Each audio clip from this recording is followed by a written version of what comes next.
Bonjour à tous, si je suis ici aujourd'hui, c'est pour vous parler d'un projet qui me tient particulièrement à cœur. Depuis plus d'1 an, avec Thierry Delopez, on est en train de créer un projet assez énorme, une comédie musicale sur les chaînes de l'esclavage. Nous avons dans l'idée de faire un roman pour remplacer la partie théâtre et ensuite un CD avec les 19 chansons que nous avons créées pour l'instant. C'est pour cette raison qu'on fait appel à vous parce que nous avons besoin de chanteurs. Donc si vous connaissez dans votre entourage des personnes qui chantent bien ou si vous-même vous chantez bien, on vous invite à participer à ce casting. Donc nous avons besoin de 7 chanteurs. Dans les 7 chanteurs, il y a 2 femmes, Maïsia et Lunila, et il y a 4 hommes. Valrion, le père de Maïsia, le prétendant et un vieil esclave. Donc chacun a plusieurs chansons, sauf le vieil esclave, il n'en a qu'un. Donc là, vous allez pouvoir écouter des petits bouts de chansons. Donc pour Maïsia, par exemple, elle va vraiment évoluer au fur et à mesure de l'histoire parce qu'elle se pensait pas assez courageuse et elle va découvrir en elle une force assez grande pour montrer à tous qu'elle est contre l'esclavage. La chanson. Ensuite, on a Lunila qui a 12 ans, qui montre à quel point on perd sa jeunesse quand on est esclave à cet âge-là et que les choses qui sont réservées aux enfants ne sont pas très agréables. Ensuite, nous avons donc Valrion. Valrion, fier et courageux, fier et fort, qui va tout faire pour sauver sa condition, et ça à n'importe quel prix, avec sa petite chanson. Nous avons le père de Maïsia, qui est un lâche, clairement, qui a le pouvoir, parce que c'est lui qui est sénateur quand même, mais n'osera jamais se mettre contre l'esclavage, parce que son statut va en dépendre. Donc lui, il laisse tout faire à sa fille, et lui ne fera rien. On a le prétendant de Maïsia.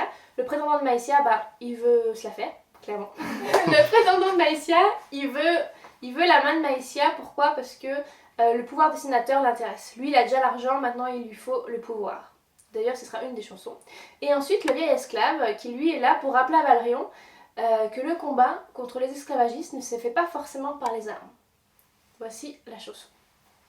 Voici, donc pour la comédie musicale, il faut savoir qu'on ne s'attend pas à un spectacle ni rien. Toute la partie théâtre va être dans la partie roman. Donc on ne demande pas une application qui consiste à se déplacer, faire des pas de danse, etc. Non, il n'y a pas ça. Il faudra juste travailler votre rôle. Donc si un de ces personnages vous intéresse et si vous savez chanter, vous nous intéressez.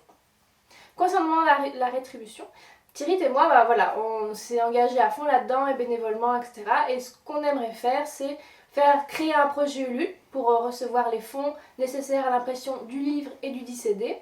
Ensuite, ce qu'on propose, c'est aux chanteurs d'avoir le livre et le CD au prix d'achat. Et voilà, ils pourront le vendre où ils veulent, quand ils veulent, etc. Et se feront la marge sur le CD et le livre sur le prix de vente.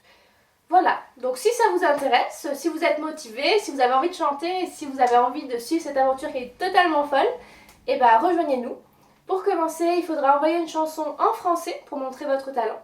Et début 2017, on va écouter tout ça avec Thierry et on va choisir certaines personnes et on va faire la deuxième étape du casting qui est envoyer les chansons concrètes de la comédie musicale pour voir si un rôle vous correspond.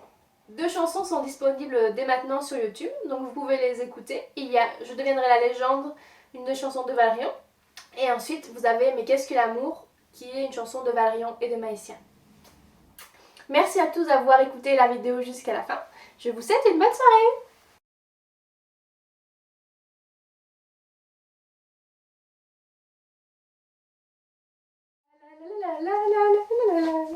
Je comprends maintenant pourquoi la télé font n'importe quoi.